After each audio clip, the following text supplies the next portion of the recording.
start my recording. So we have kept a slightly awkward opening hand for those of us joining us on YouTube in the future. And taking our first turn here. Look at that. Drew a Blood Shard right off the bat. Never didn't have it. Yeah, Linux is super easy to use these days. In fact, I help maintain a Linux project.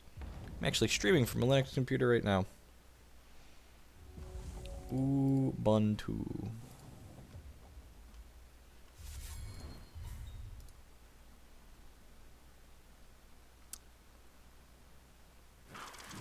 Exarch of the yep.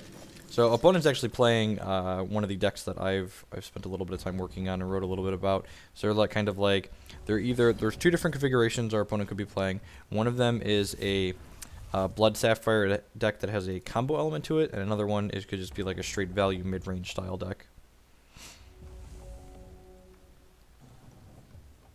Our opponent's champion for 7 charges allows him to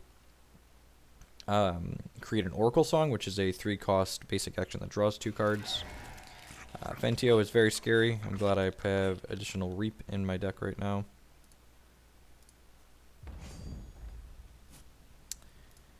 So Fentio activates to put 3 Tarantula eggs in my deck, which Tarantulas are scary, so we're just going to burn a kill on this ASAP. Unless we draw an Extinction here. Nah, I probably still want to burn a kill even if we do that.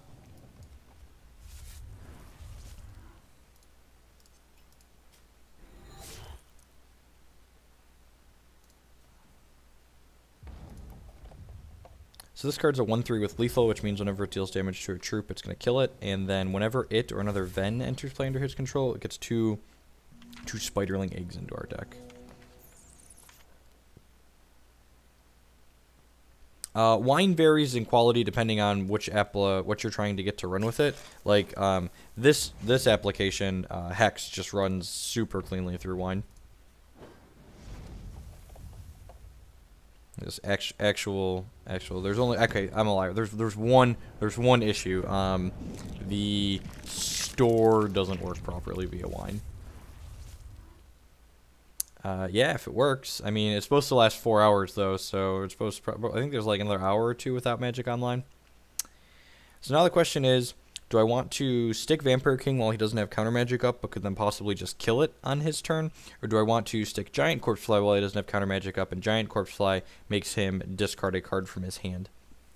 There's more upside to Vampire King sticking around, but I think I'd rather guarantee the value that Corpse Fly can generate here. It's a little bit less resource efficient.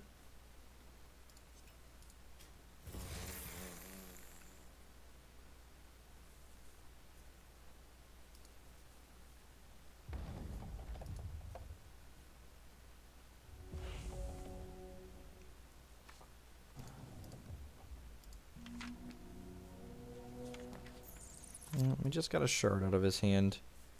This is likely a Reese, which is a 4/4 that makes scary robots every turn. So hopefully we hit an Extinction here at some point. I'm assuming he's putting eggs into my deck.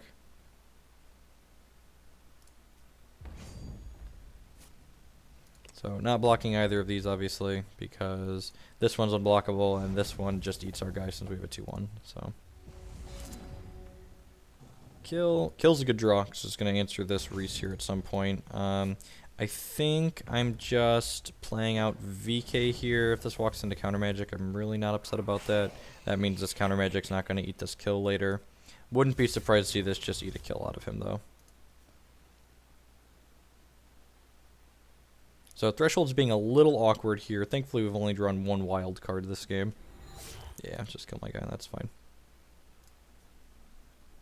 So next turn, depending on what we draw, we're probably going to cycle this Shard Prism and get our first wild Threshold.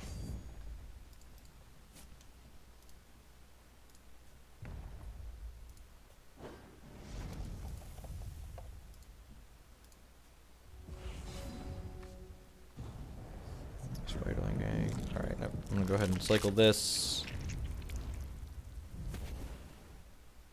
I drew another rep. So these are tribal shards, so they only give us this benefit if we have a Shin'Hare in our hand or in play, and we don't meet that requirement currently. So I'm going to go ahead and activate my champion power here, which puts the bottom 3 cards of my deck into my crypt, and then returns a random one to my hand, and we got a Vampire King back. I think I'm playing out a lily pad here just for like just a charge. I think I'm gonna hold the second one till we find a Shin here. I'd really like to get Greenpaw Emancipator onto the battlefield, but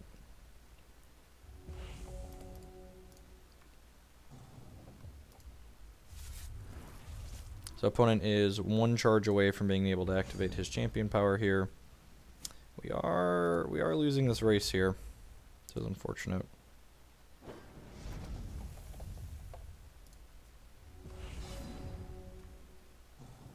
Alright, no, that's a good draw. So we can go ahead and play this out for our second wild threshold because we have a Shin here in our hand now. Do I want to play this? Yeah, I feel like I do. We might hit like an Inquisition here to like check for counter magic. Rise Again is not bad. So let's go ahead and ship with Corpsefly here. And then I'm going to put a stop during my opponent's ready step. So that way after this Reese comes into play before he draws his card for the turn, we get to go ahead and try and cast Kill on it. So again, before he draws here, and he could have a piece of counter magic, like there's 3 or 4 in his main deck. Sweet, we got it. Good. Well, maybe this VK or Greenpaw can race these idiots here. I think I'm going to throw my rabbit away as a gain 1 here, basically, because these are a 6-turn clock on their own, and I don't want to take another point of damage, especially if we like draw another Spiderling out of our deck here. Extinction's a good draw. All right, well, let's go ahead and attack for 2 and then cast that, I think. Wonder what's in his hand. It must just be like removal spells, right?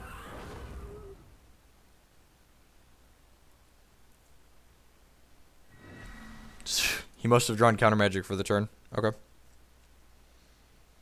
Kinda wish I would have jammed VK. These Spiderlings are eating away at us here. Fenteo, yep.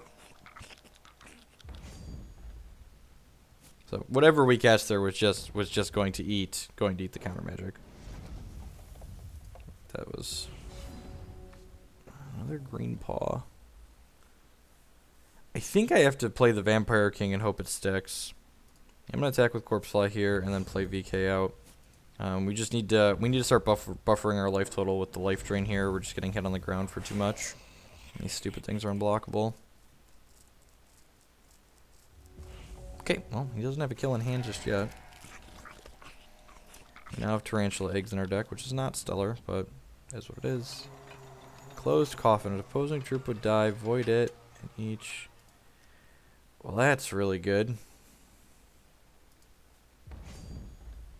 It's really good because I have 3 Greenpaw Emancipators in my hand. That's why it's really good.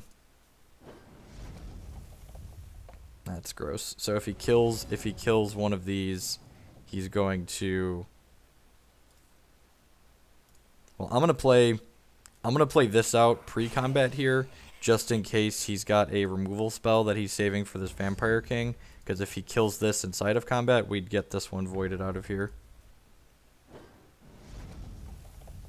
He has an Extinction in his hand. Okay, well, the good news is he probably has to cast Extinction on this board, right? I feel like this is attack for... I think I'm going to trade this VK with this Exarch of the Egg. Yeah, I'm going to do that. Doesn't feel good, but I feel like he's casting Extinction here, so... And he might not if I do this. I've got him on a 2-turn clock here, so... I would not be surprised if he still cashes in the Extinction here. Yeah, so I like that block.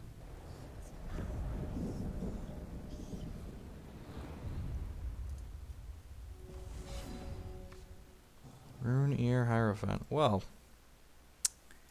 that doesn't seem awful. I wish I had another resource, though. So the question now becomes, how do I sequence here? I think I want to just Rise Again his Reese at this point. So then Reese starts making scary robots for me. And then, ideally, next turn, we hit a Shard and then go Rune-Ear plus Greenpaw.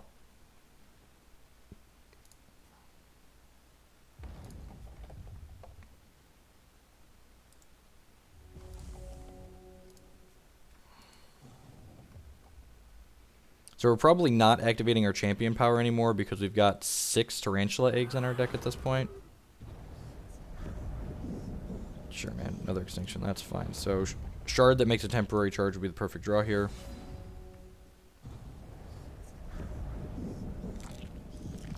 Okay, well, a bunch of eggs into extinction is not the worst, I guess. Kill those things. Get out of here.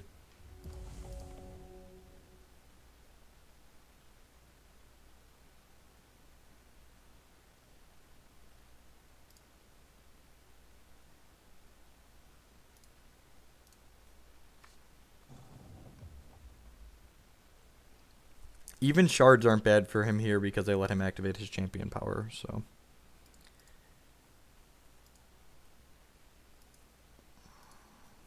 So he gets to draw 2 off of that.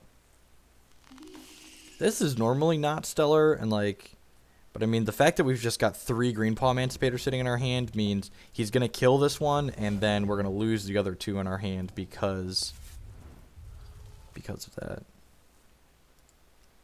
Which really sucks. Thankfully, we have this Runear Hierophant, and he has counter magic. All right.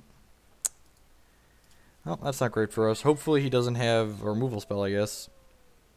If he has a removal spell, we're mostly screwed because we have 2 more Greenpaws in our hand. Normally, I don't think Graveyard Hate's like very good against us, but the fact that, again, this card, whenever a troop would die, it basically surgically extracts it, so. Oh, jeez. Oh, jeez. Please let me have a turn. Oh, thank God. Get into play. Please get into play. And then if he doesn't have a removal spell or counter magic here, this is actually lethal, because it makes these shrimp pins bigger. Deal.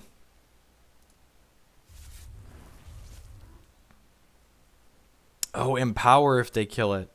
Oh, sweet. Yeah, good call. Thank you. I definitely would have messed that up.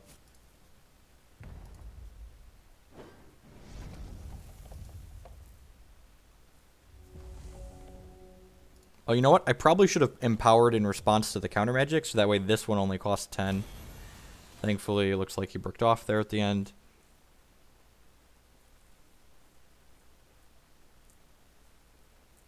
I have no idea why they make the decisions they make. They're just like, they're bad at decision making. I think I want Vampire Princesses in this matchup. Actually not really sure what I want to cut. I feel like I want a lot of these cards. Extinction feels like a necessary evil, just because like his deck does get wide on occasion. Maybe I don't want all of them. And maybe I want to lower my curve a little bit, so I should cut these Rise Agains just because he's obviously playing Cryptate. And it might even be right because he's got the main deck,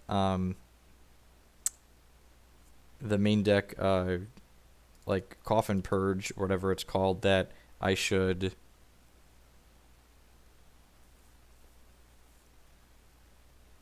like diversify my threats and like trim extra copies of these. I don't hate that. Can I trim like a Cottontail Explorer? I'm going to trim a Sensei and I'm going to trim a Shard. I've done that before, cutting a Shard. Just cut a Lily Pad.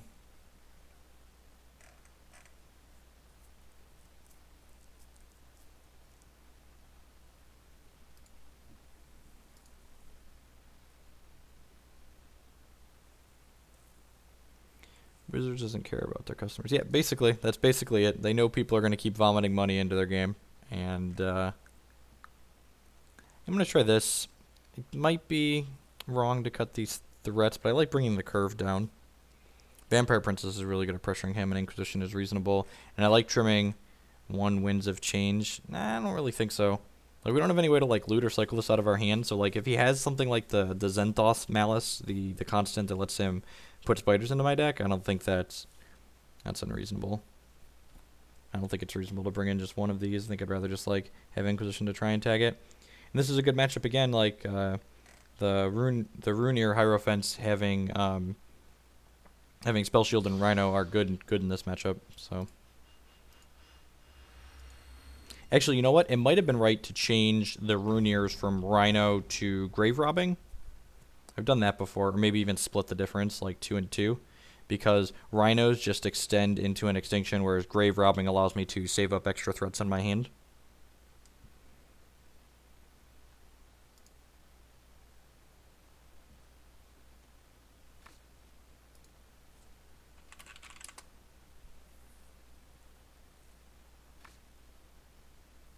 Yeah, we're definitely going to play more Modern this week for sure.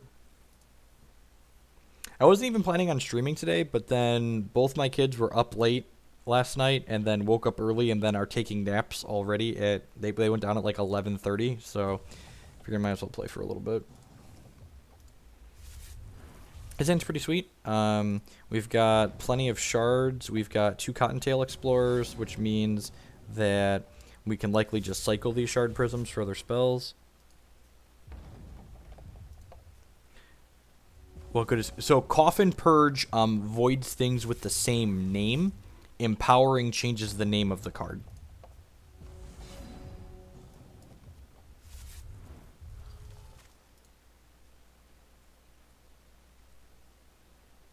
Play a little Cottontail Explorer, and unfortunately, if he draws 2 shards here, we're gonna have to discard one of them. So hopefully, we only hit 1 shard. I think, but yeah, ultimately, it really doesn't matter. I guess we want to find at least a blood shard here.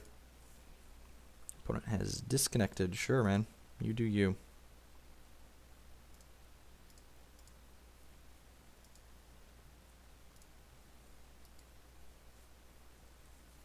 Yeah, it's sweet. Like you can do it in response to things like counter magic too. So like I said last game, I probably should have empowered in response to that counter magic because then I would have had a 10 cost that was doubled instead of a 7 cost that wasn't doubled. And it's like little things like that that are just like super sweet about this game and the design space that it occupies.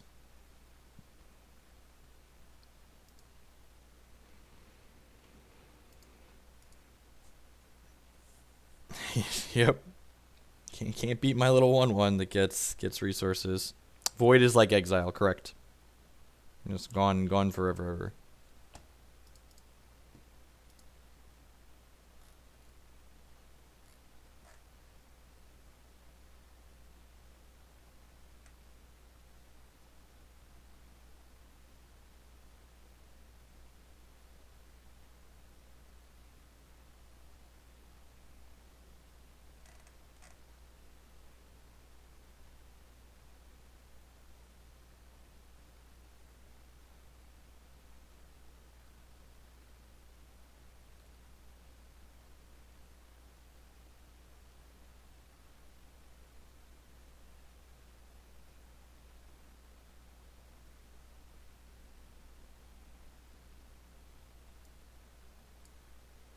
Alright, he's back. Hey, look at that. We only hit 1 shard, so that's fine. We don't have to discard.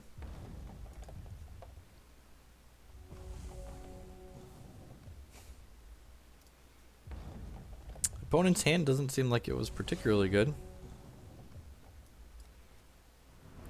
I'm gonna get my second blood shard here. Oh, actually, you know what? I can just get a Battle Hopper, right? Because I have these 2 shard prisms in my hand. Yeah, I'm gonna do that. Let's attack for 1 here. So opponent kept 2 sharder on the play, and it looks like they missed their 3rd. I'm not going to play this Cottontail out because if this one hits 2 shards, I want to be able to draw both of them. So I'm just going to cycle one of these shard prisms this turn or possibly cast a kill.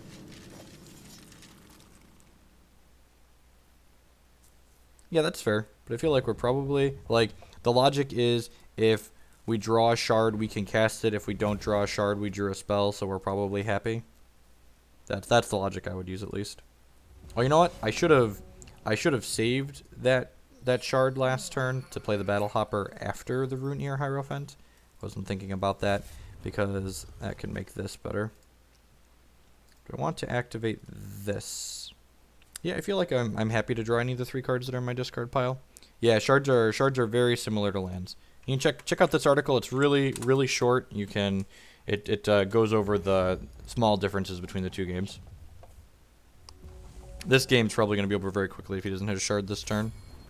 Well, he did. That's good for him. Fenteo, sure. So, if I would have played a Battle Hopper last turn, if I would have played the Battle Hopper after having this Runir Hierophant, this gets bigger every time a troop comes into play under my control. This, I would be able to... I'm going to reap this Fenteo. I would have been able to reap the Exarch and then play a Cottontail, and this would be a 4/4. But unfortunately, I missequenced my shard there. So let's go ahead and Inquisition him and hopefully clear any extinctions he might have. He does have an extinction, so yeah, I'm just going to go ahead and take extinction away from him. So he has focus, coffins, counter magic, Fentio. I really don't think Coffin Purge is that good against non-Winter Moon decks.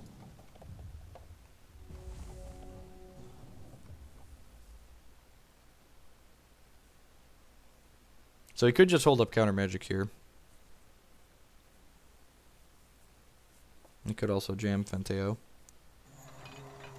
Jamming that seems loose. So his hand is Focus, Counter Magic, Fentio. So I'm just gonna like take him to Browntown here. I'm just gonna go ahead and kill this Exarch of the Egg, and then play this Shard Prism out, play Giant Corpse Fly, and just like start generating rhinos here. He played a dual shard last turn, and he must have clicked the wrong one. I can't imagine he needs triple blood for anything. So his dual shard could have let him hold up Counter Magic.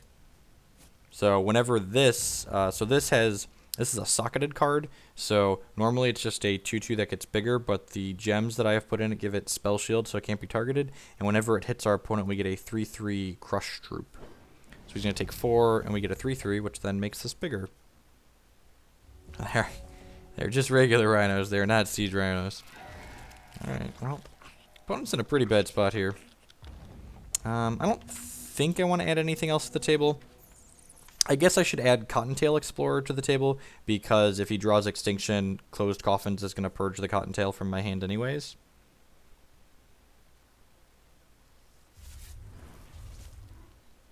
So his last card is Counter Magic that he can't currently play.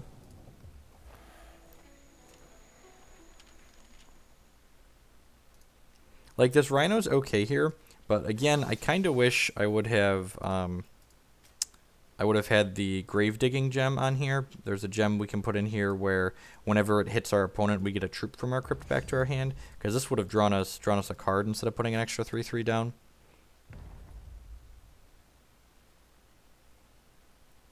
I do have cards for Spider Egg deck. I don't think I'm going to be streaming long enough today to... This is a brand new gauntlet that I just joined with this deck, so... I don't plan on streaming long enough today to get through to 2 decks. But yeah, there's a tier 1 Spider Egg deck. Don't tell me you drew Extinction. Sweet. Oh. Well, this could be bad for us. Sweet. Okay. Well, if we draw a Tarantula, we're going to be in trouble. Alrighty. Well, attack with all the idiots? Yeah, I think so. He's not quite dead yet.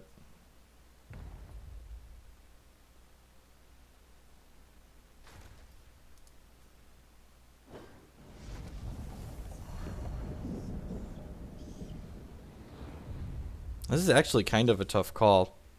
So, the problem here... Oh, did he discard Counter Magic? Is that what happened? Oh, he discarded Counter Magic. I've been saying he has Counter Magic in this hand this whole time. I've just been lying. So our opponent, mentioned that our opponent could be playing a combo version of his deck, and this is the combo in play here. So this puts Tarantula Eggs in our deck, where when the Tarantula Egg hatches, it creates a 5-cost 5/5, and what this does is that whenever it comes into play, or another troop that costs more than it comes into play, it discards cards off the top of my deck, and... when the Tarantula Egg gets discarded into my graveyard, it puts the Tarantula into play, and then the Tarantula is going to mill me. And there's currently 3 Tarantula Eggs in my deck, and next turn he's going to put 3 more Tarantula Eggs in my deck, which means if he hits a single Tarantula, he's very likely just going to mill me out. So even though our opponent's at 3 life here, I think I have to cash in this Extinction, which really sucks, but I feel like we're more likely to win the game if I cash in this Extinction than if I wait. It doesn't feel good, but I think I have to do this. And like, we don't have enough time to sit here and like run the numbers exactly, but I think my gut tells me I'm statistically favored to win the game by casting Extinction as opposed to not casting Extinction.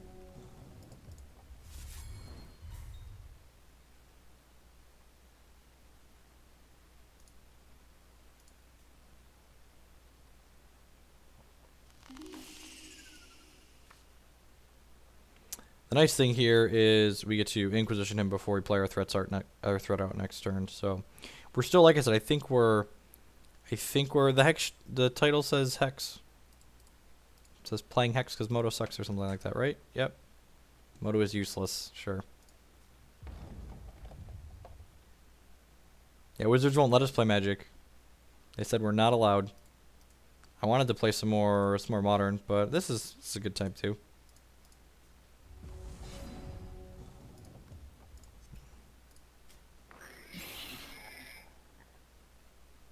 Yes, you do lose if you are decked. So his combo that can deck us would actually just kill us. I'm gonna play Green Paw out. Put 8 power on the table. He's got 1 draw step here to hit something. Don't say negative things to it. Yeah, you know.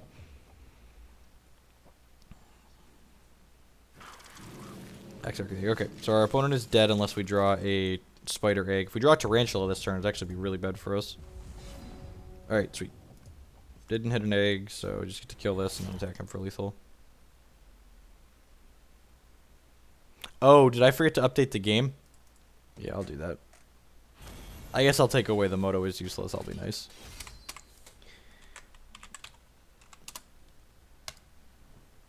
There we go. Fixed.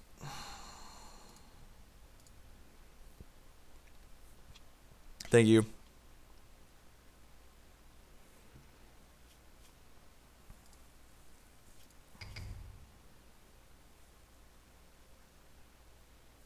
No, I mean, you're not wrong. Moto is useless. That is also correct.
Waiting to queue, waiting to queue. Hi ho the Cheerio, waiting to queue. I don't know if today's going to be a super long stream or not. I just wanted to play a few matches while the kids were napping.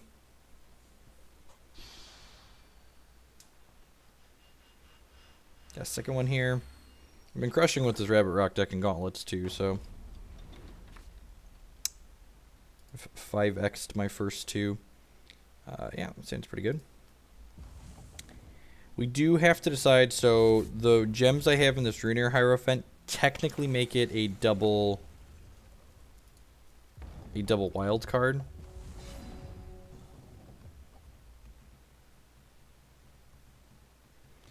I think I'm going to choose to get wild with this, not only because the Runear can close the game pretty quickly against our opponent that's likely playing an aggressive deck, but also because we have more blood shards in our deck overall. I mean, yeah, I guess we should be happy that Moto's awful if that's the reason Hex exists, because Hex is a sweet game. And it isn't even just that, like, the client's great. It's, like, the fact that, ooh, this is a good curve. So turn 2, Crackling Wit, and then, yeah, activate this right away.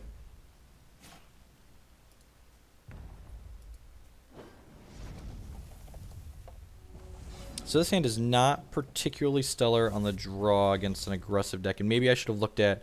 But one of the things that's nice about Hex is you can look at your opponent's champion and know, like, okay, he's playing McBombus, so he's probably playing, like, an aggressive champion, so it's very possible that I should have looked at that and gone, this hand's probably not keepable. That being said, I also don't feel like we have a ton of great hands game 1 against aggressive decks like this. Once we have Exarch of the Egg in our deck post reserves, it's much better, but we're pretty 3-drop dense. Oh, and he's got a Knob Gobbler here too. So we're taking 6 here. Yeah, we're probably just dead this game.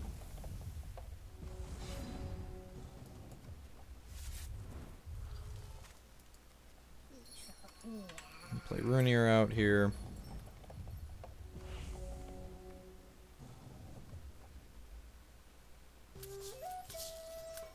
That's pretty good. So he's going to attack me for 4 here, and we go to... I guess he might leave this back if he doesn't want to give me a Rhino. If we hit... Knob Gobbler. If we, Oh, he's just leaving this back. That makes sense. If we hit Blood... Now I really wish I would have picked Blood on one. All right, sweet. We hit a Blood Shard. So we get to play this and choose Blood. I get to go ahead and put VK into play here. I guess I'll activate this first and see what we get. Giant Corpse Fly, sure. The fact that we've got Vampire Kings is what could stabilize this game. Like, the fact that he's got Life Drain is huge. Yeah, there's no upside to mulliganing this game. You just get one less card in a new hand. So, I'd like if they'd change that at some point. Howdy, Namachill. I'm not sure. We might. I think we're gonna take a week off from Chord. A Battle Hopper is a 0/1. So that shard, if you have, Shard's Spear if you use them. If that shard, if we didn't need the threshold, we could have gotten a 0/1 token basically.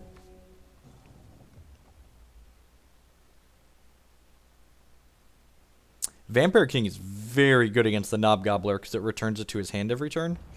If he attacks with this, I'm not blocking. And it's possible we could die here. Like, he could just... Namachill, 4-month resub.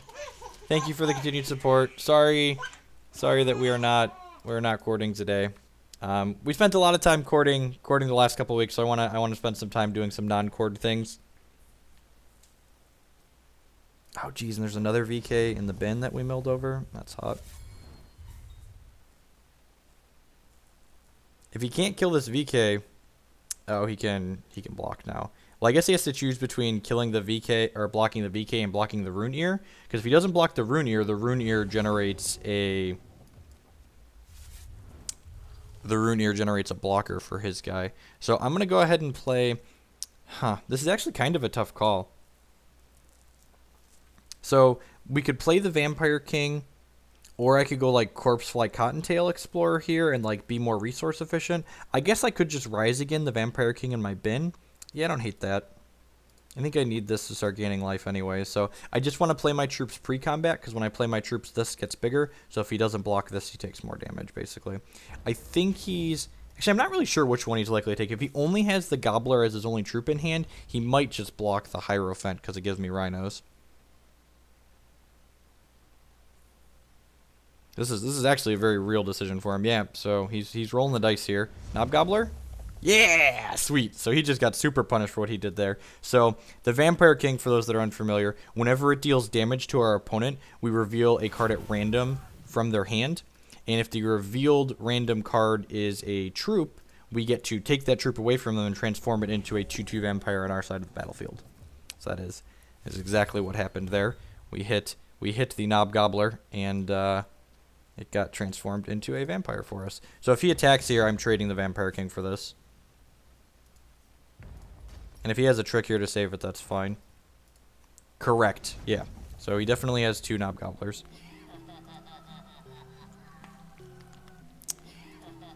Well, that was a pretty good sequence for our opponent. So this card destroys a random artifact or troop on the battlefield. Hopefully we really want to hit a shard that makes a temporary charge here. Okay, that's almost as good. So I just wanted to be able to discard both of the cards out of my opponent's hand. So Inquisition takes 1, and then when Corpse Fly comes into play here, he makes him discard the other one. So he had a bunch of Gobblers in his hand. I'm really surprised that he blocked the VK instead of the other one. I guess because he had the Zygomots games, he didn't want to give me a troop. So how many actions are my opponent's crypt here? He's got 1, 2, 3, 4, 5, 6. So he's got... Well, that was a good draw for my opponent. So the Phoenix, for those that haven't played Hex before, whenever he can void 6 actions in his crypt and return it to the battlefield. Shard that makes a temporary charge. It's unfortunate. Alright, let's play Cottontail out here. Add some shards. I'm going to play this giant corpse fly out because it can block the Phoenix. So he can put this Phoenix back into play after we block it, unfortunately, but I still think that's right. So hopefully he doesn't draw another burn here. If he draws another burn here or a way to kill this giant corpse fly, we're going to be in trouble. Alright, yep. Trading this straight up.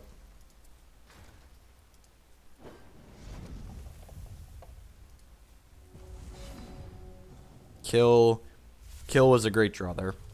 So kill means we can deal with the Phoenix after he puts it back into play. So I think I want to play the Vampire King out this turn, so that way we have the best chance of kind of stabilizing.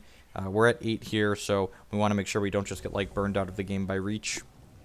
So he's going to void 6 actions in his crypt, I assume, and return the Phoenix to play, because he's probably okay trading the Phoenix for the Vampire King, but we're going to trade kill for the Phoenix, because the Vampire King can start getting us life.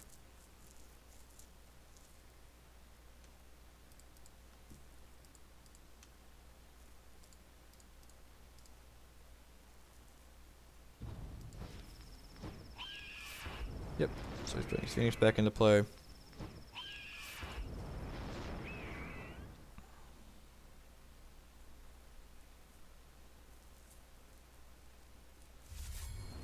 Yep, have another shard. So that lets him put a Bumblebot into play, which is probably just going to be like chump blocking my VK next turn.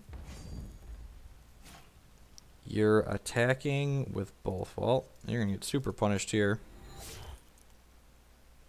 I'm going to kill that. I wouldn't be surprised to see a concession here.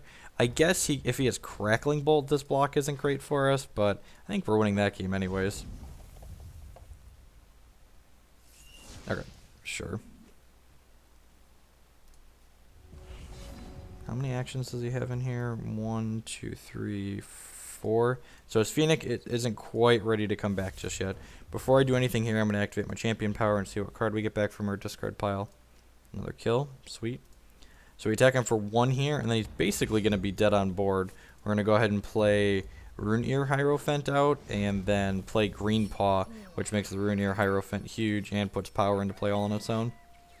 So these 2 cards are a combo. So this is 8, 13, 14 power, and he's at 17. Even Electrify doesn't save him here. I guess Empowered Electrify would, but that costs 8. Yeah, just dead. Alright, so what do we want to do? We want all of our life gain in this matchup. So, I want the Vampire Princesses. I think I want Exarch of the Egg and maybe Inquisition. I definitely don't want Extinction. Rise Again's a little slow. I think Green Paw Emancipator is probably a little bit slow as well. I don't know if I want to cut all of them, but I definitely want to cut some of them. And we might want the Reap. So I'm going to cut these guys. And if I'm lowering the curve like this, I think it's possible that I just cut a Cottontail and a Shard here. Yeah, I think I'm going to do that. Just like drag the entire curve of my deck down against our opponent's aggressive deck. Do I want to cut a Wild or do I want to cut a Blood Shard? So if I cut a Wild Shard, I'm going down to 13. I could just be conservative and cut a Shard Prism, right? That seems correct.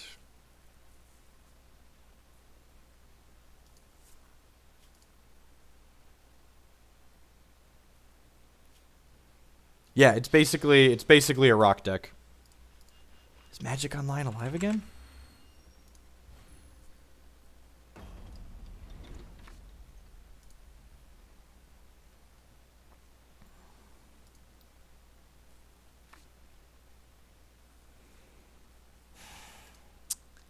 So, this hand's an auto mulligan if our opponent keeps 7. But if they go to 6, maybe I'm allowed to keep this. Any thoughts?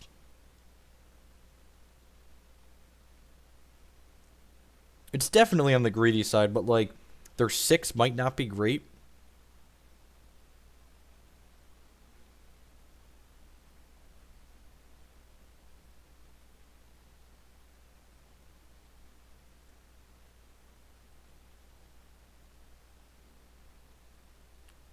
We could be dead before we cast the spell, that's true.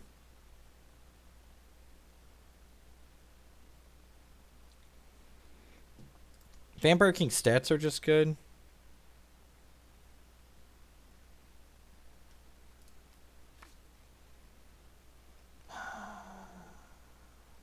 I'm going to keep this on the draw. We boarded out a shard, which feels bad, but...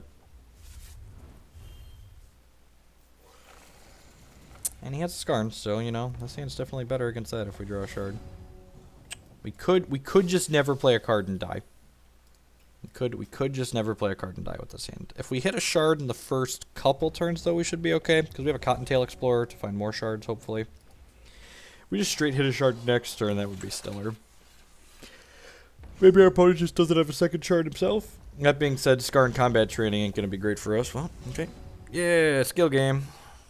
Play this. Play Cottontail Explorer. Blood shards. Yay, blood shards. Rewarded for mulliganing. How's it going, Drew Dad Druid? Life's swell. Just playing a little Hex. Yeah, Boom Wizard, you know, I think that taking that line actually cost me that game. Am I supposed to use this as a gain 2? I feel like I'm going to get a chance to use this to gain more than 2 later in this game. So I'm just going to not block for now.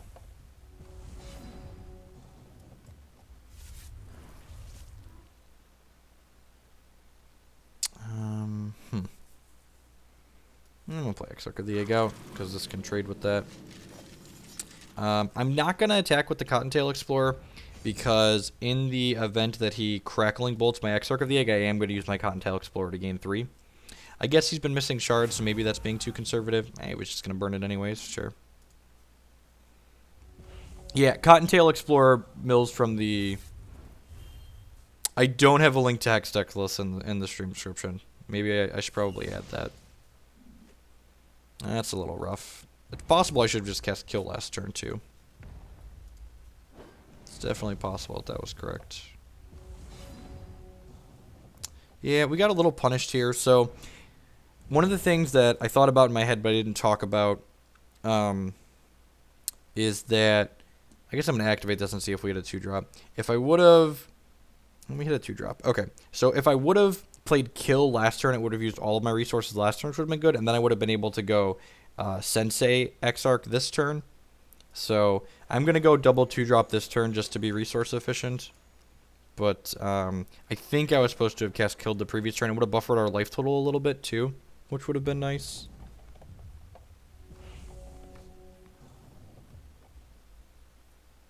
Oh yeah, it should be up on Hex Metal already, shouldn't it?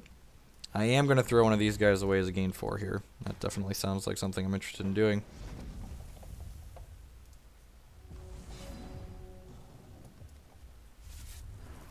And now I'm just going to cash in a kill on this guy.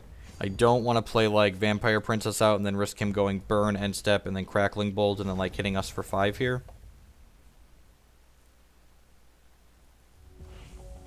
Yeah, Hex Meta is a great tool. I can only imagine if we had something like that for Magic Online. So opponent's hand ended up being more awkward than ours. Did they mulligan? Yeah, they did mulligan to 6, because I remember I considered keeping my bad 7 because he mulliganed. Alright, and then this turn we just get to shred his hand. We just get to go Corpse Fly, and like put 2/2/1 flyers out to make him discard cards.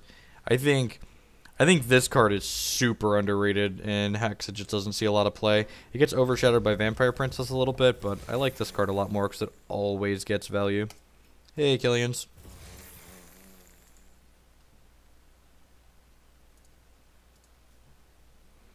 So this gets a card out of him. This one gets a card out of him. And then next turn, we get to Inquisition him. And then play Vampire Princess. That will hopefully stick.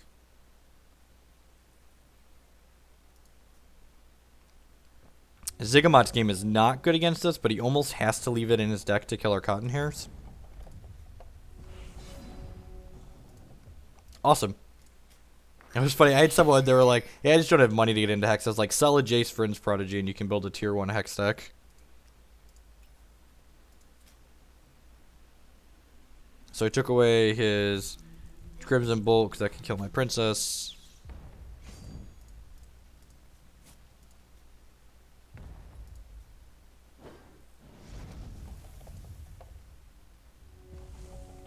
Yeah, when I say cards don't see a lot of play, I'm referring to like the last 3 months or so, as long as I've been playing. All four of your Jason, you can buy most of the cards in Hex for that money. Get it out of here.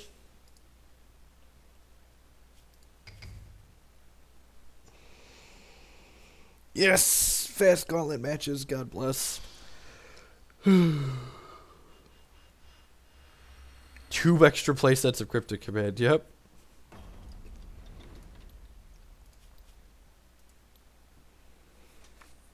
Sir Giles Rowan. This is an easy mulligan.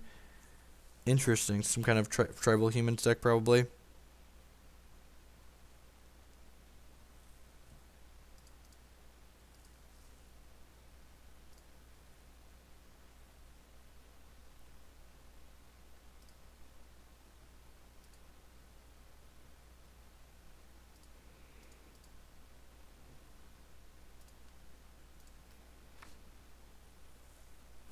Easy mulligan. This hand just needs some shards and it's pretty good.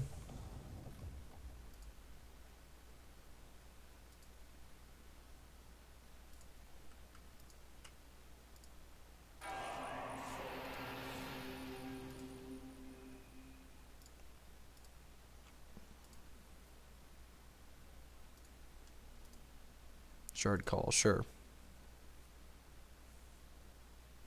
And Shard Call definitely implies that it could be, you know, a multicolor deck.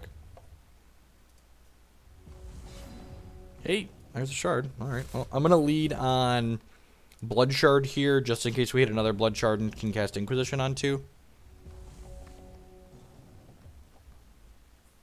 It is a little awkward that we can't Inquisition onto into Spell Shield Runeir on 3.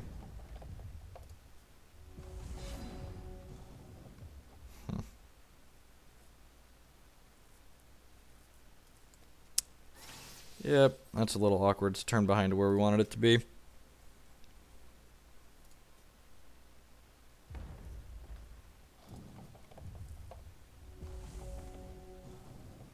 Against aggressive decks, I definitely would prefer that this wasn't Spell Shield and Rhino.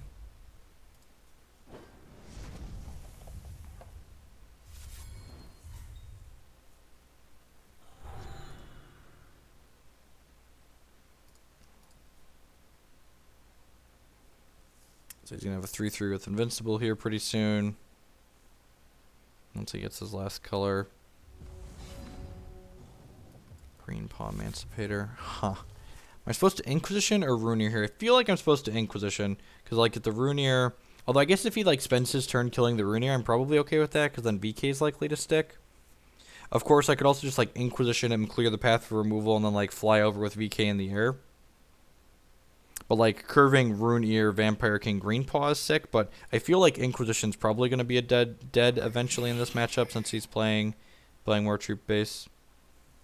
He has an Extinction and a Verdict. That's interesting. Eye of Lixil. Prevent all damage that will be dealt to this play card's true threshold. Okay. Well, I'm going to take his Extinction away.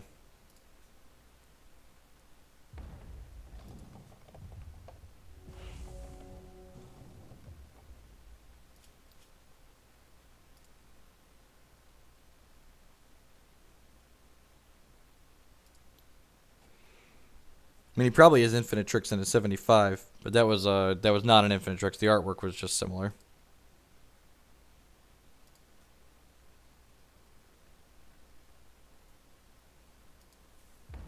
We're definitely not in a stellar spot here, because this Runeir is not going to be able to connect on the ground. So the gems are definitely changing in this Runeir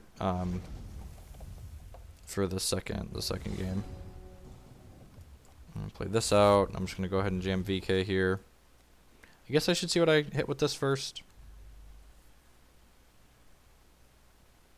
Shard, sure.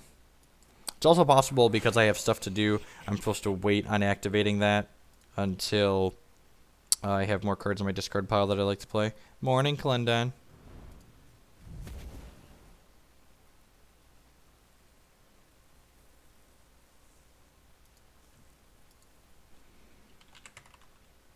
So the cheapest like tier 2 deck is there's a mono ruby aggressive deck that you can get for like 30 USD.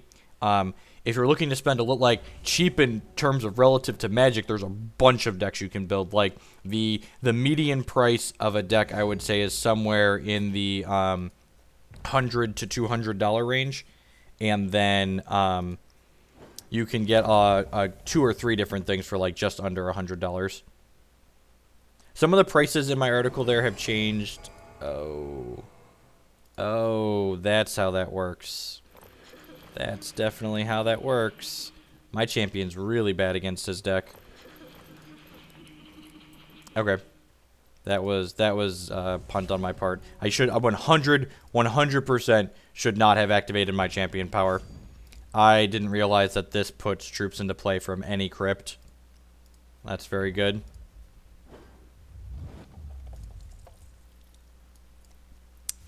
So I'm not sure we can beat our own Runier Hierophant here. So that was completely on me. We're going to play this match of Hex and maybe one more, and then I'm going to call it a day. Shortest stream. So I also just published below the stream. Normally Wednesdays is going to be my day off. Thanks, Lycan. Thanks for tuning in, mate. So normally Wednesdays is going to be like my day off of streaming, but decided to fire it up today. Yeah, the Winter Moon deck, there's a Winter Moon control deck that I think got a lot better with the printing of Transmogrified, so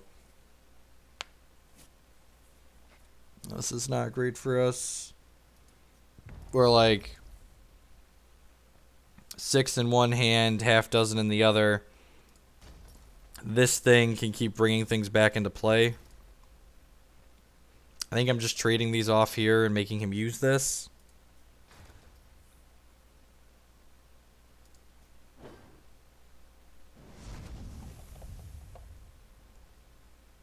And he can like just bring the Runier right back into play, but like our out to win this game is like drawing some more vampires so we can actually race. We're cutting the Cottontail Explorers, I think. Do I just like not have an out here? Like I have to like draw a kill for the... Yeah, I'm just gonna... He has a Verdict in his hand. We're definitely dead here. He has counter magic. I definitely want all of my Inquisitions because they can break up his idiots. I think I want Extinction. I definitely want to change the gems on these. I want this to be minus power and spell shield, I think. Actually, I'm going to put these to be minus power and +1/+1.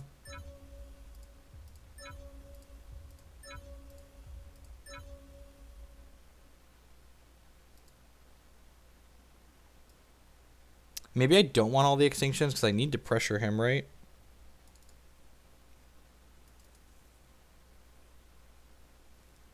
Cottontail Explorer seems medium because it puts things in my bin. And he can get back. Let's try this.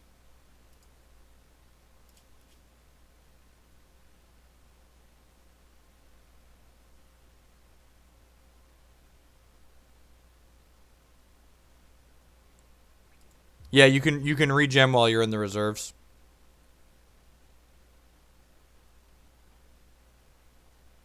Oh, that's a good call.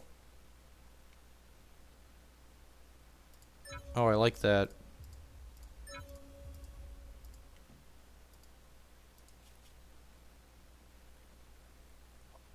Yeah. Yeah, so you have your starting gems, and then you can push them around to different matchups. That's why cards with gems in them are like super flexible, like the Aborian Rootfather, and this new card, Runier Hierophant, is very powerful. Definitely would like to play first. We did mulligan to 5 that last game. It seems medium. Hopefully we can go ahead and just like, we're going to use this Extinction early. I'm probably casting this on exactly 4 to kill whatever troops he has in play. We can like play... We can like play this card out on 2 so and not feel bad about sweeping it away because it draws a card when it comes into play. Oh, he mulliganed to 5 this game, so maybe we'll get an easy one this time.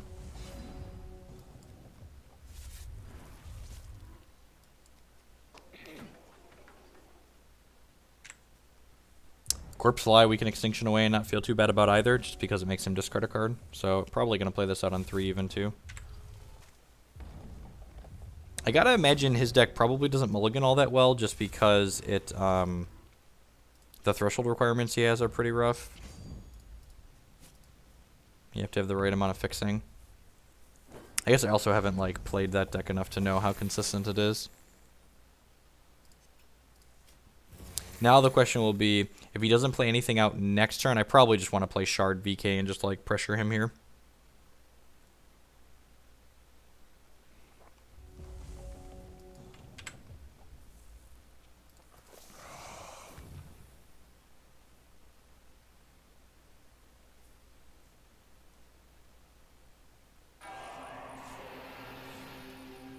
Leaves us to itself. Okay, so that was what my thoughts were, that it's probably not terribly consistent. Okay, so yeah, so I'm not going to attack into this idiot here because I would like to not have it turn into a phantom when it dies. So when this dies, it turns into a 1/1 flyer, and I want my Vampire King to be able to connect next turn.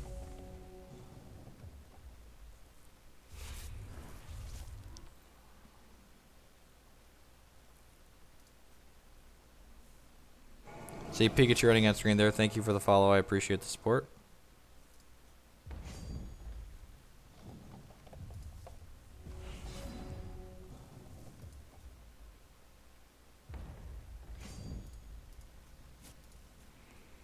If Vampire King shows his troop, that's probably the end of the game. Shard Prism, sure. So we're going to play this out. I think I'm just going to kill this. Yeah, I'm just going to kill this dork. Pass the turn here.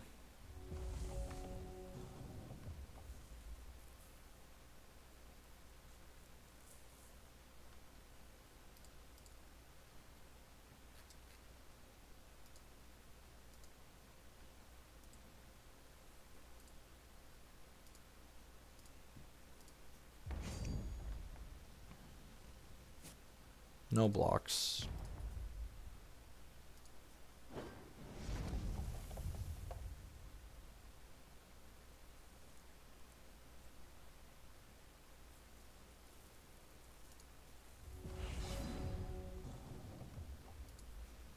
Attack for 6 here.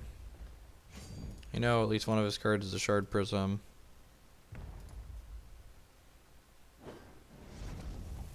And a Diamond Shard. Sweet. So he's on empty. Let's just play this out and put lethal on board for next turn.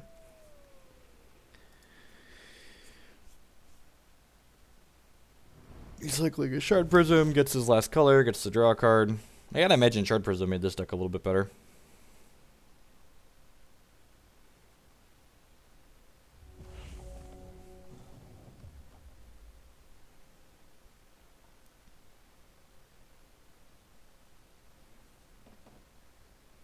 I wonder if I want Vampire Princess in this matchup. Because, like, being able to fly over seems like it's pretty good. And, like, Greenpaw Emancipator could be a liability, even. Huh.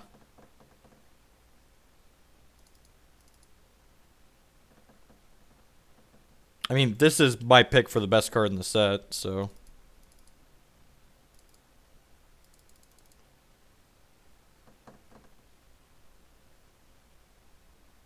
Empower on the right card is a strong mechanic. I think almost every Empower card is limited playable, but it's definitely reasonable to construct on a lot of these cards.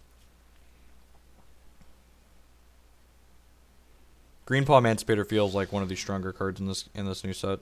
It's just super flexible. Like, it's good on 5. It's reasonable on 10. It's great with Runir Hierophant, which is my pick for the second best card in the set. Yeah, I think I like Vampire Princess in this hand better than I would if it was a Greenpaw Emancipator.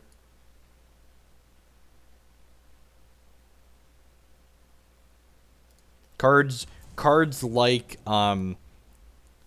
Greenpaw Emancipator traditionally are all-stars in Magic formats. So cards that go wide like that, like you look at cards like Pia and Corinne Nalaar or you know, Siege Gang Commander, Huntmaster of the Fells, things that make multiple bodies are traditionally very, very good. Inquisition's not bad. Can let us poke a hole in any counter magic he might have, or removal for our vampires. Hopefully, we're just gonna like pick his counter magic out here and then extinction him on 4. 2 high infinite tricks. Well, we can just kill and/or extinction though, so I'm gonna take his extinction away here.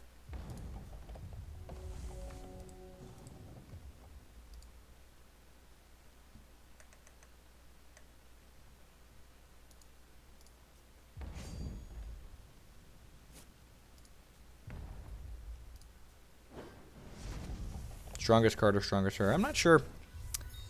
Could go both ways on that. I think I'm just passing the turn here. He's got 2 high infinite tricks in his hand. Cycling Shard Prism, sure. Get another threshold here. Yeah, the extinction AA is really, I like that one a lot. I don't care for the extended art, but I like the alt art a little better. I don't like extended art in general. At least in this game, you can zoom in. And unlike a Papers TCG, you can zoom in and see what it actually says. So I'm not going to kill his high infinite tricks at end step here because I want to untap and extinction him. So if we hit a shard with a temporary charge, we're going to do that. If we don't hit a shard that gives a temporary charge, we're just going to reap his high infinite tricks.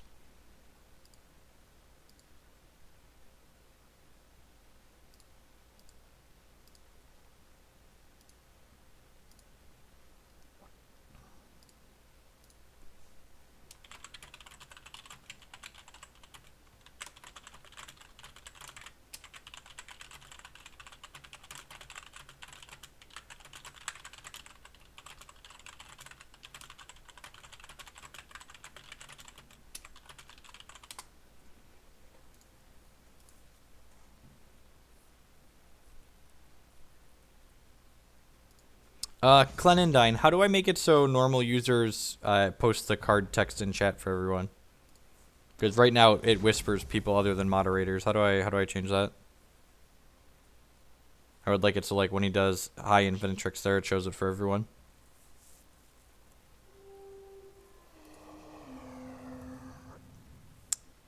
This is an invincible thing. Yeah.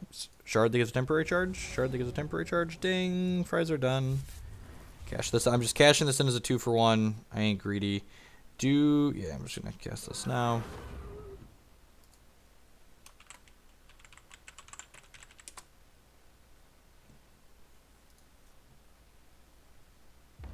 I could activate my champion ability, but I'm not really sure I want to redraw extinction the way our hand is right now, so I think I'm gonna wait until we burn some of these other removal spells here.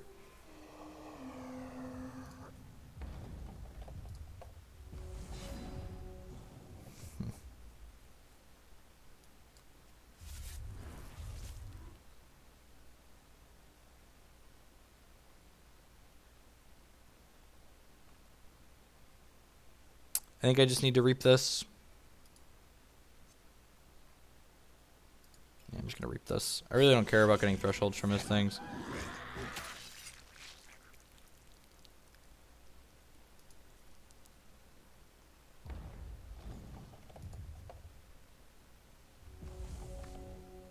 Oh, did it reset back to exclamation points when I turned whispers off? Other tricks. What's the thing, Clenendine? I'm blanking on what it's called. I'm gonna activate this before we start.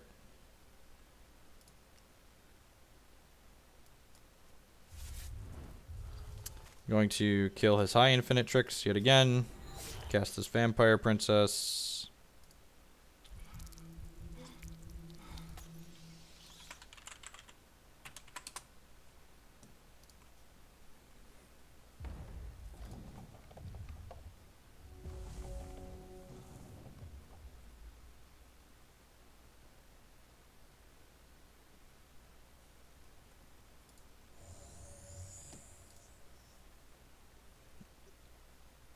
Fight in all zones. That's pretty good. So this makes our vampire useless.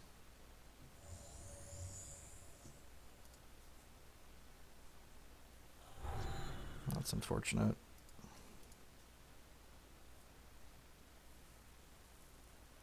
So if he has a sapphire shard here.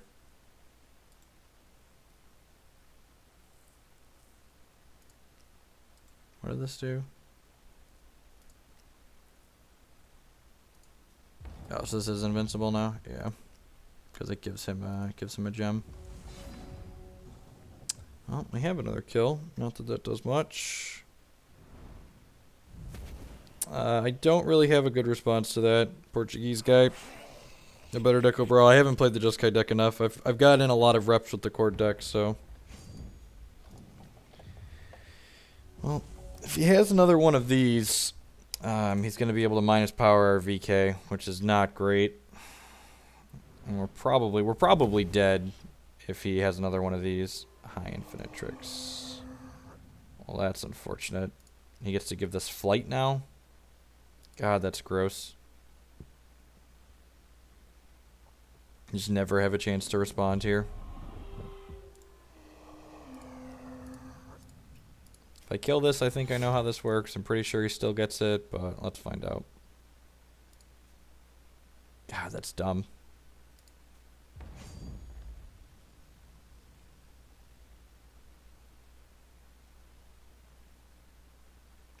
Yeah, I'm not sure we just don't have the tools in this deck or these colors to beat this card when he gets it online. Especially when he has his 4th high infinite tricks in however many cards. That's so frustrating. 15 cards, all 4 of them.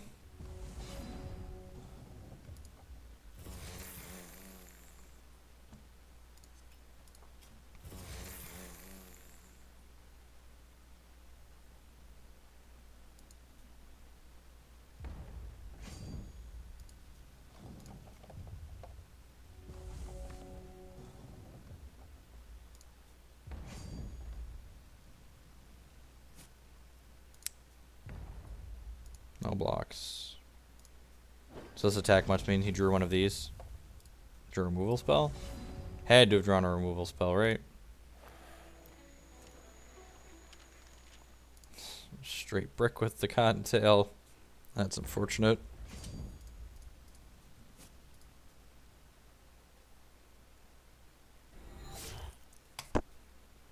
He drew a removal spell as predicted. We bricked on our Cottontail. This card, Runir Hierophant actually can turn off, give it minus power.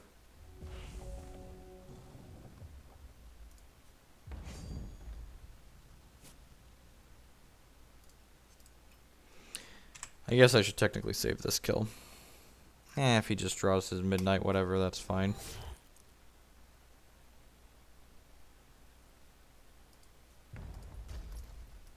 Throw this away. Gain 5 is about as good as that's going to get. At least he drew a shard. We got that going for us.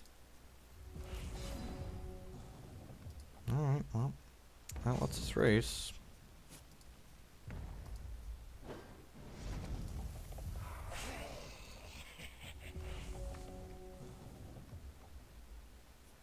If we draw a shard at any point here, we can activate our champion. If we hit a Runir Hierophant here, which there's 3 in our deck, this gets small enough that it can't block VK. So Runir's out here.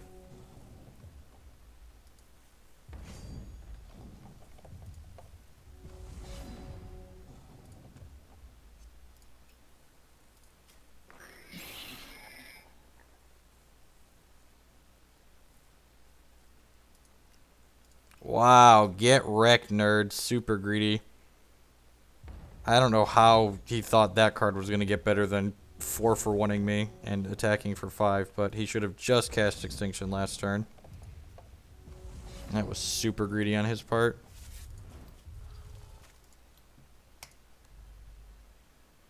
Runir. Alright, well. Another removal spell that doesn't do anything. Who knows? He typed LOL in chat, so he knows he messed up.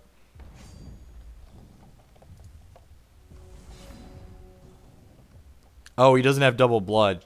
Okay, that makes sense. So he's not an idiot. He just has double blood cards in his 5-color deck.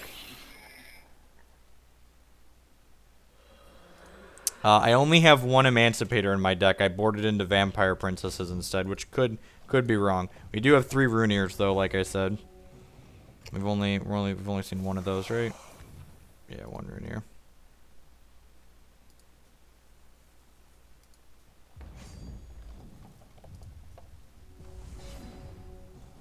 And now he gave it plus power, which is a little awkward.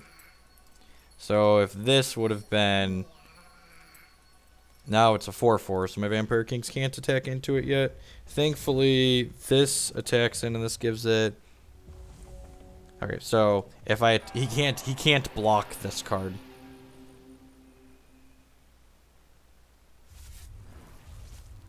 Don't extinction me, don't do it.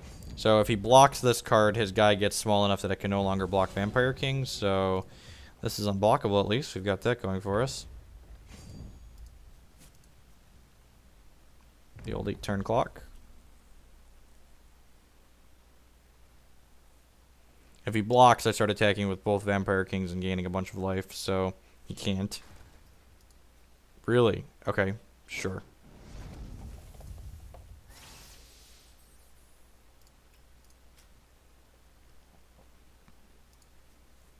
Maybe I'm supposed to wait till that's bigger, but I feel like starting to get in here with the Vampire Kings before he draws another extinction is what needs to happen. At least we get to check and see what's in his hand before we just run. Oh, sweet. It's just a shard. So let's just kill this now.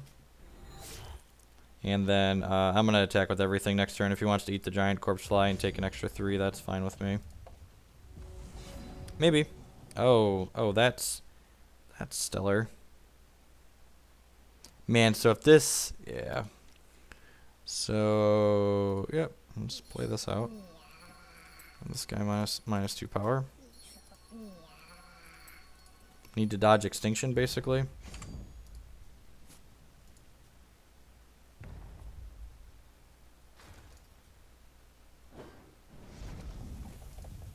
Up to 19. How many extinctions have you been through? At least 2, right? Hope Heart Unicorn, sure.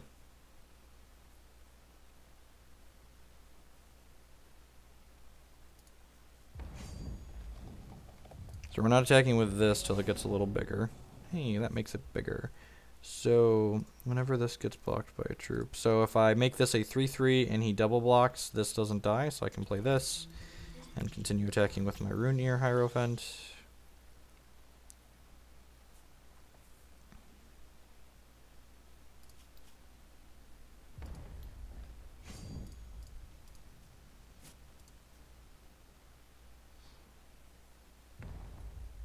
Howdy, you Walk Slaughter.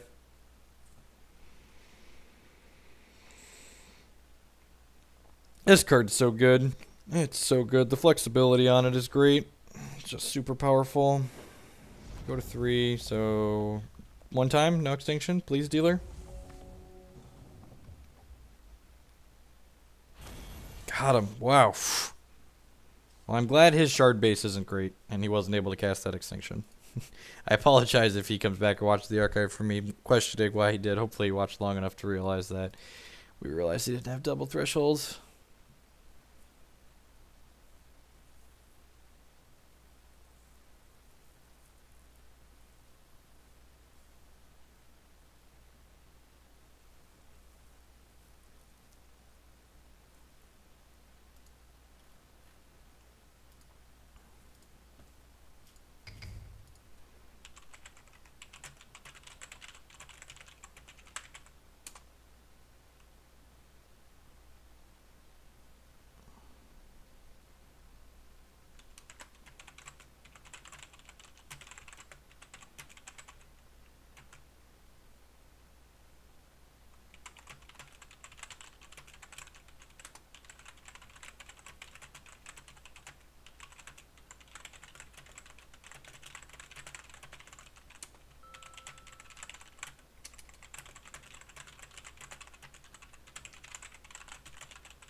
definitely play first. Opponent looks to be playing...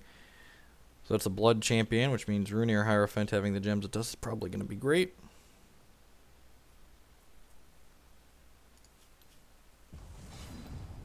Being on the play is also good with our handful of 3-drops.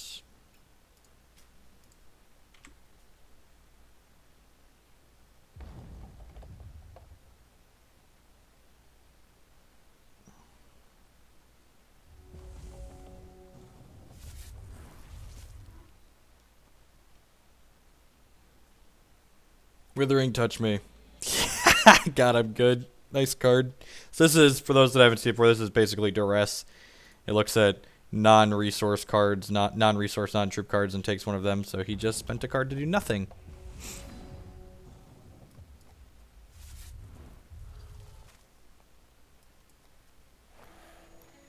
Let me find my wife. My wife for KRILYDCTYL.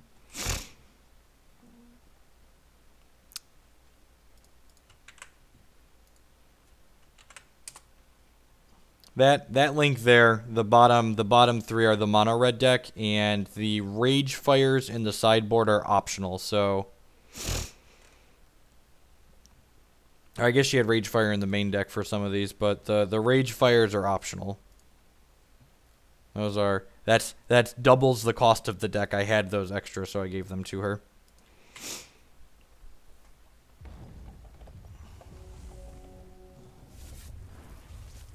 I don't think Subterfuge is all that good. Subterfuge is always card disadvantage, which a lot of people don't seem to understand.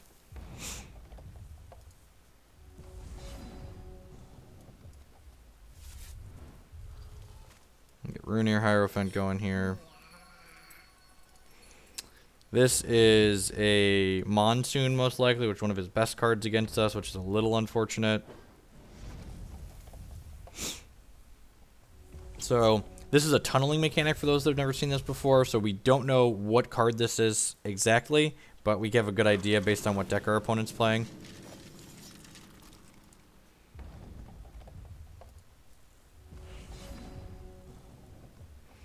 And basically what this card does is every time when it comes into play, every troop he controls that's died since he tunneled this comes back into play under his control.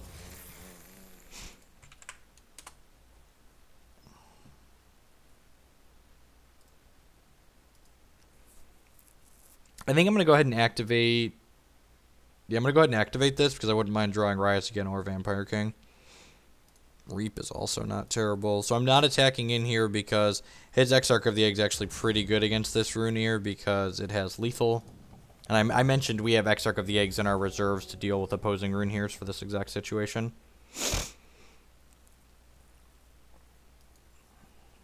If he goes like... Troop this turn and then Shard Extinction next turn, that would be pretty bad for us. Sure, man. Take one of my cards.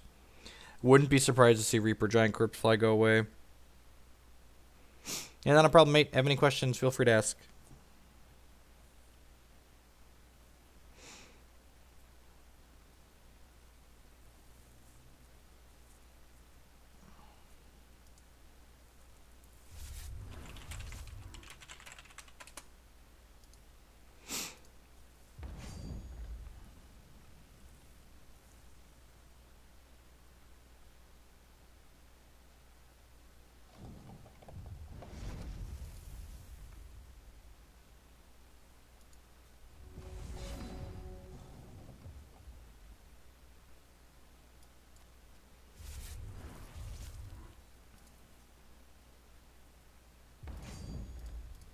Sure, I understand what you mean, Locke. You know, that in mind, if you want to buy, even with the Rage Fires, it's a $50 deck instead of a $30 deck. And the Rage Fires, if you look, her latest gauntlet, she's playing what's basically a mono-red burn deck, and that, the Rage Fires transition into that and other things fairly nicely. Am I just playing this out? Yeah, I'm just going to play Cottontail Explorer out. Use our resources. Draw some shards. He could Extinction us next turn, but if he does, he does. The The funny thing about Extinction here is that this drew a card, and this drew a card, and this took a card from him, and this took a card from him. So even if he cast Extinction this turn, it would really only be a 1-for-1.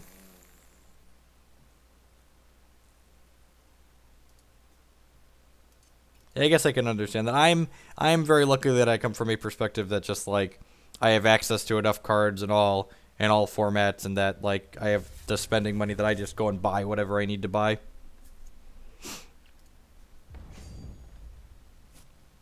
I didn't start playing competitive Magic until I had the funds to spend on competitive decks. This attack's a little aggressive here. If we draw removals, yeah, man, got me. If we draw a removal spell here, I think I'm gonna.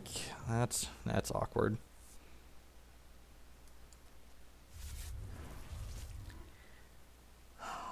So I could trade a card in my hand for a bunch of points of damage here. I don't think I want to do that. So like, this will come back into play from his Monsoon next turn. So I don't really want to trade my Rune Ear or my Corpse Fly for it. So I'm just going to pass the turn here, and his Monsoon's going to come into play next turn. And then we're up a bunch of resources, and we have an Extinction as a backup here. So, yep, Monsoon as predicted. So this is just a 3/3 with Rage 2 now that it's hit the battlefield. So whenever this attacks, it gets +2 power. And you have another Exarch of the Egg. And then we're probably going to try and win this game in the air, I suppose. These Exarchs are super annoying.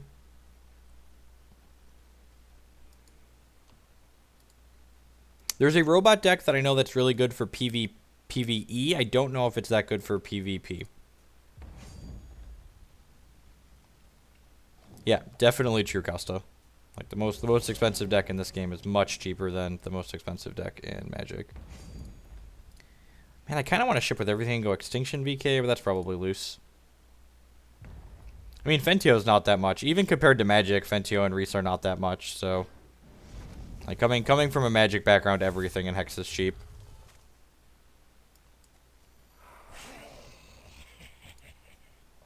And, like, the fact that, like, my wife's burn deck is, like, $100, and, like, that, I think that deck's definitely tier 1. It's very good. And, like, again, the nice thing about, like, the mono-red deck is you could transition the Ruby aggro deck into that burn deck fairly easily, even just by grinding it. Attack for 5 in the air here.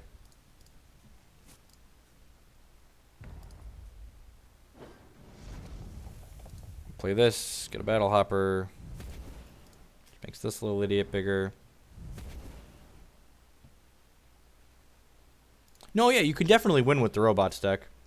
I haven't played a straight mirror match. I've played against other Blood Wild decks that were more focused on the Reanimator plan. They weren't playing the mid-range deck that I'm playing here. This attack tells me he probably has an Extinction. I'm going to block with Rune Ear here, but I would not be surprised to see him wrath the board here. My read here is Extinction. What? Really? Just like straight up bluff attack? Okay. Sure. You do you.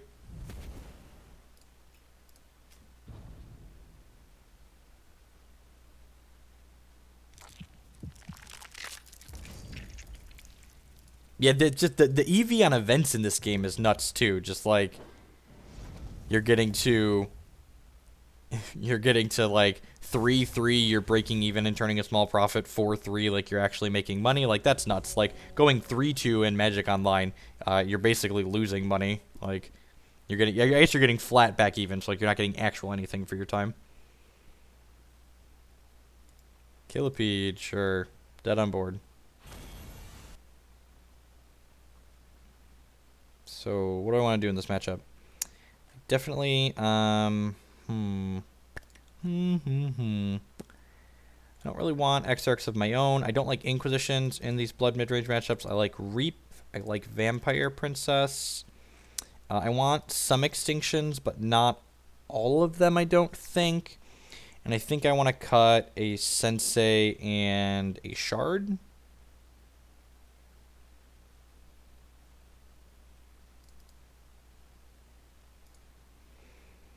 As far as these Runeir Hierophants go, I'm going to make it so they are on minus power and +1/+1.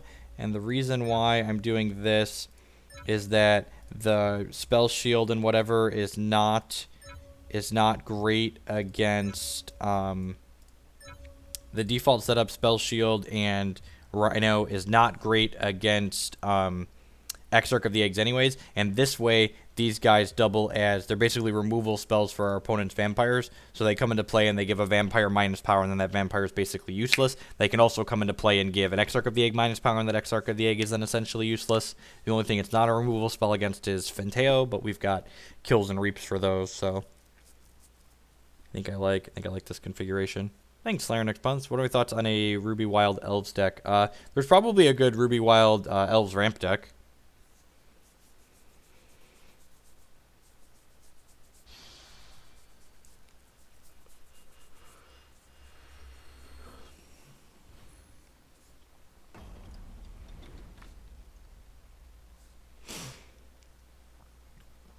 I think this hand's fine. It's not amazing, but it's fine.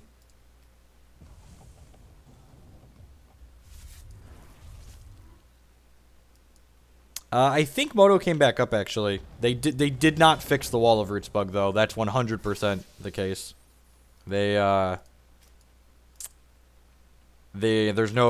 published the patch notes before they took the server down, and there's no Wall of Roots bug fixed yet. So, you know, going 3 months strong without a functional card from a tier 1 modern deck. So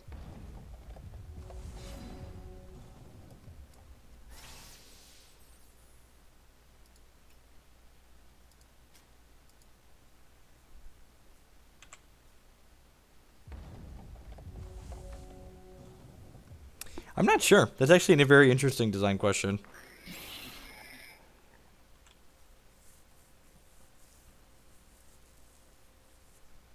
Link to patch notes.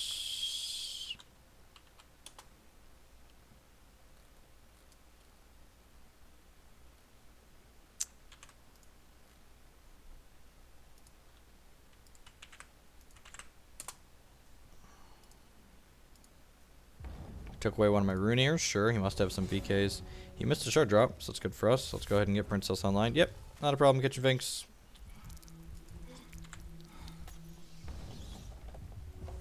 If he doesn't have a Rotcast, which I'd be kind of surprised if he has Rotcast in his deck, these vampires are just going to devour his hand, most likely. So let's go ahead and get in here. Show me in action. Gobble, gobble, gobble, gobble, gobble. Oh, geez, we took an extinction. Yep, definitely playing this VK out. Yummy. My vampires are hungry. I wouldn't be surprised to see him concede if he misses a shard here. Yep, mana screw, GG.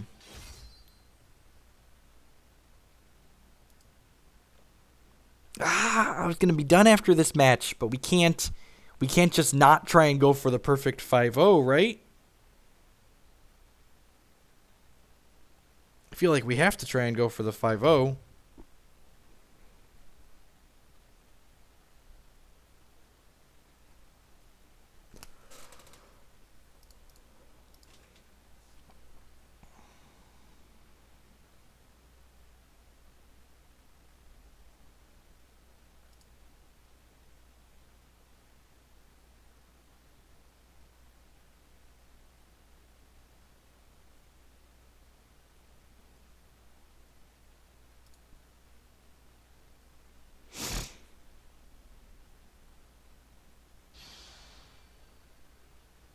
Oh yeah, I guess there is backstory. Yeah, you're right. There is a comment card, right? Yep. There's actually a lore reason for why it's named that way. Opponent mulligan to 5, and we've got Runeers against Wintermoon, and these gems are usually pretty good against Wintermoon, so.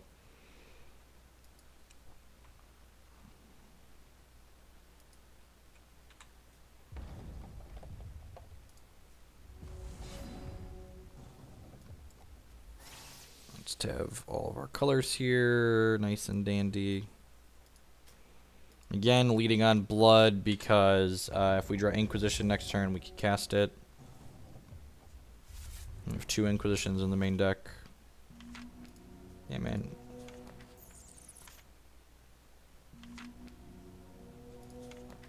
Alright, double Arcane Focus is a good start for him. So, because now he gets to activate his Winter Moon ability, shuffles cards from his discard pile back into his deck, and makes them draw more cards. So, if he finds those Arcane Focuses pretty soon, we could actually be in trouble here. Yeah, and we're the aggressive deck in this matchup. No, I didn't check Hex Meta for that. Sweet. So, the fact that... Ooh, this could actually be that same deck that we were playing against earlier. Yes, it could be. So, I think I have to reap this guy. We want to keep him... Our opponent's, like, missed... our opponent mulliganed a lot, so I want to keep him off of those things that are going to generate card advantage, which Starlight Ancient could definitely do. So I'm just going to reap and take him off of that.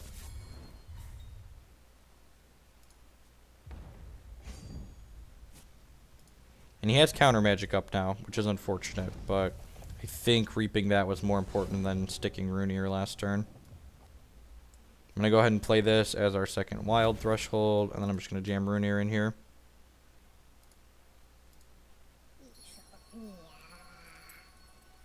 Okay. Well, that's sweet.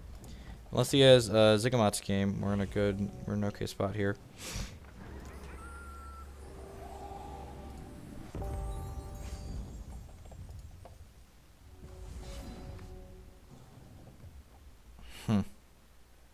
Yeah, I'm just going to play this, get these going. Play Lily Pad. I would not be surprised. And what's sweet about this is these Battle Hoppers make our Runeir Hierophants bigger. Not be surprised to see him jump block here.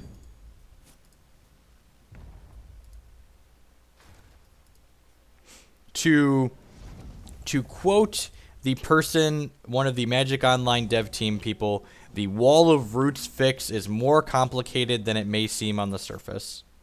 That's a direct quote.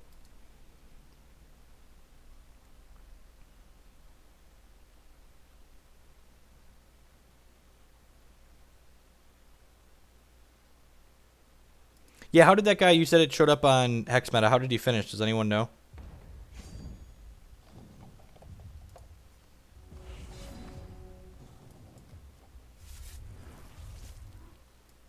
Lead on Giant Corpse Fly here.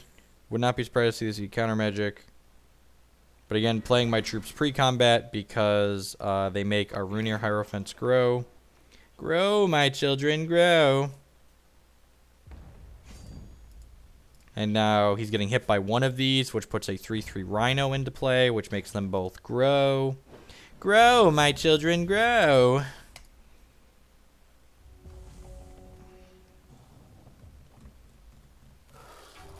Yeah, man, you got Dream Smoke Mystic. My rabbits are coming for you. The rabbit beatdown Dream Team here. We're going to play Green Paw Emancipator out here. Then 2, 0, and 3 Rough. Which he puts 3 bodies into play, which makes my children grow even more. A scale of 1 to dead. Where are you at here, opponent?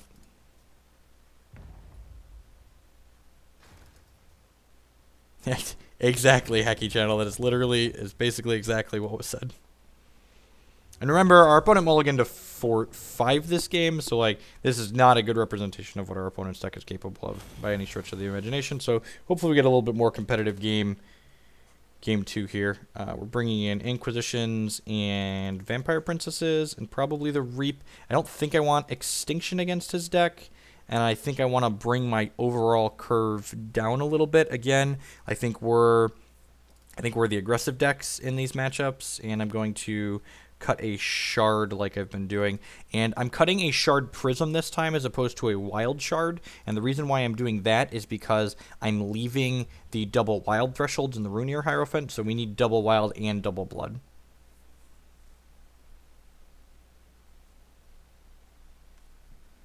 So let's go ahead and save.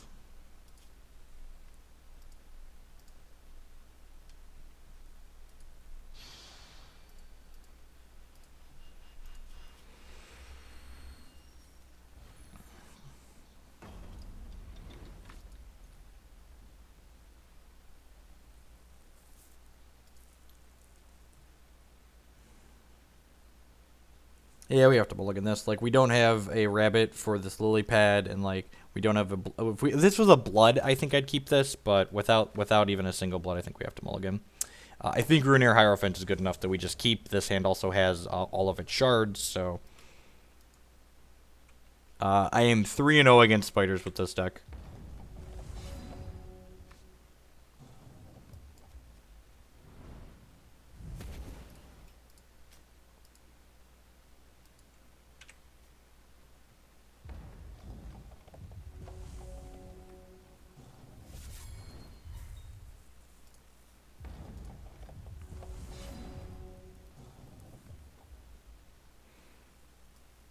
Going to play this out as a wild. Again, we don't have any threshold requirements other than double blood, double wild, so we have both of those, so it's pretty irrelevant.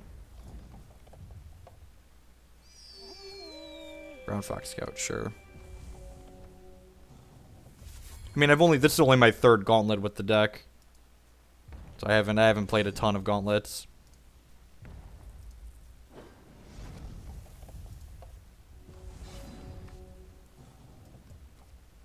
I'm going to lead on Runeair here because I think I'd rather this get counter magic than Vampire Princess the way this game's progressed so far.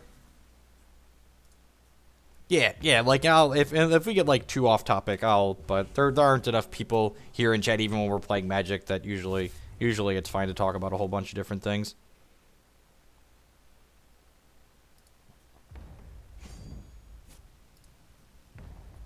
That's possible, but I also knew I was running the Runeair out when I did, and I also didn't have another blood threshold when I played that out too. So, all right, well, let's get Princess online here.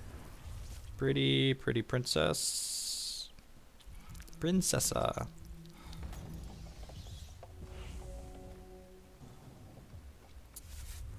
I have, a lot of what I'm playing is on stream here. So basically most of the time the only time I'm playing Hex that I'm not streaming is like when I'm spending time playing with my wife usually. If he has a Time Ripple here, that won't be stellar for us, but if he doesn't have a Time Ripple, we're probably just going to get to gobble up his hand here. Yeah, Ripple sucks. Alright, what am I doing here? Am I just redeploying Vampire Princess? That means we're weak to another Ripple, but we're better against counter magic, and he's already played... I guess he's played one of each, but... he might have something like Throwback in his deck, too. It's annoying that we don't get to kill the Sleight of the Sun here, but next turn we can go kill plus Corpse Fly, which is nice. Hi, KEMTG. We are getting beat down by this Brown Fox Scout pretty quickly here, though, so...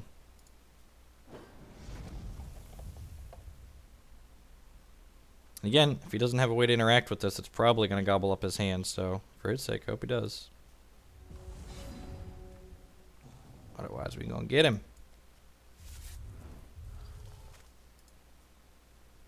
And if he does put this back into my hand, I'm going to kill plus Corpse Fly this turn instead of replaying it. Yeah, he's got another one. Seems good. Deploy my Corpse Fly.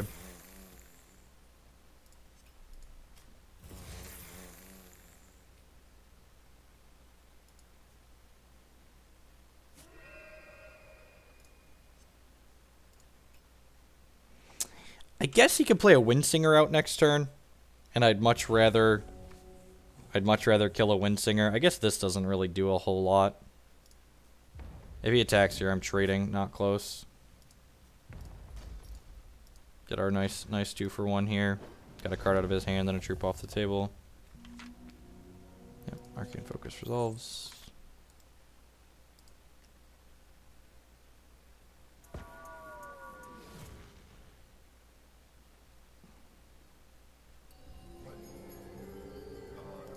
That's very good. So that's a 3-4 flight. When it comes to play, the next card in his deck becomes free. Just going to go ahead and kill this. I'd much rather kill that since it can block my Vampire Princess. And go ahead and deploy said Vampire Princess. Do I want to rebuy something and try and go double spell this turn? I guess this is a 5 cost, but if I hit like Corpse Fly or a 3 or 4 drop, I could go Corpse Fly. Yeah, I think I'm going to try and double spell this turn. So we hit, oh, sweet, we hit a Corpse Fly, so. Oh, I guess this isn't good to double spell this turn. Yeah, this was loose.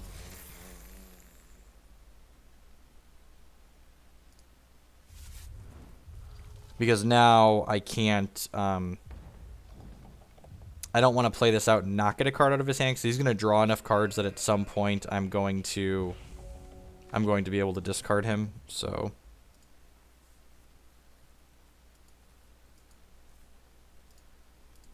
So shuffle cards back into his deck, and he's got enough life that racing him is going to be fairly difficult here. Runeir is actually a pretty good draw here, because that means we can get a Wabbit off of this lily pad.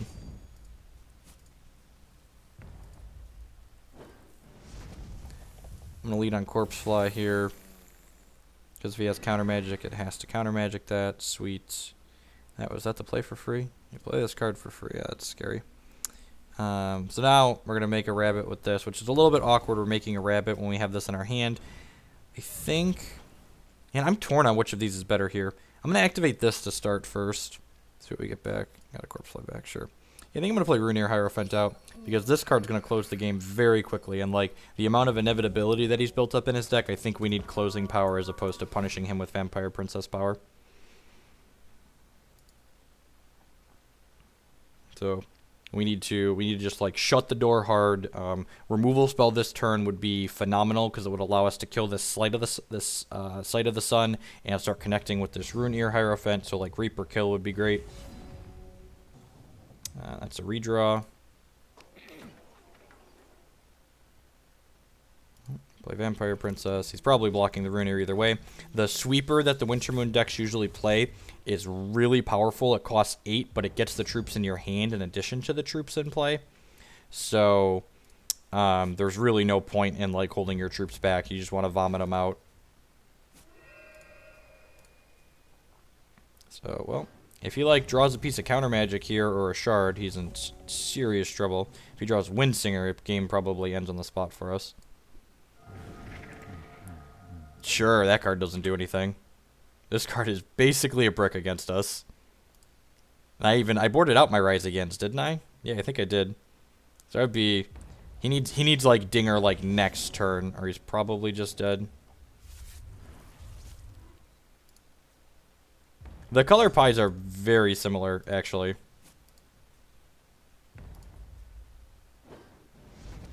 Oh, you know what? I didn't do the math on what this does. So he's at 16. This is 1, 2, 7, 8, 9, 10, 11, 12, 13, 14, 15, and then makes this 16. So I guess I'm playing this out even though it doesn't discard a card from his hand, because this is exactly lethal next turn. My sequencing here means I missed a point of damage because I didn't stop and count before I attacked.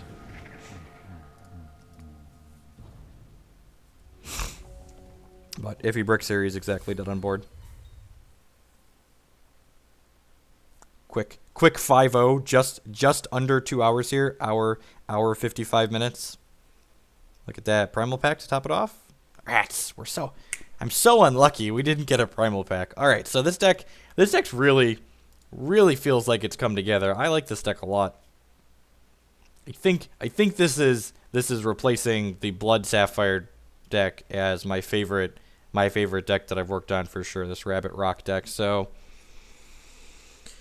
yeah, after that run through, I don't have anything I really want to change in the 75.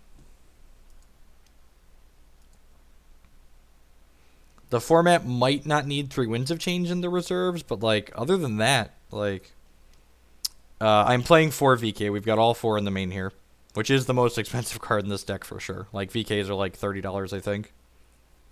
So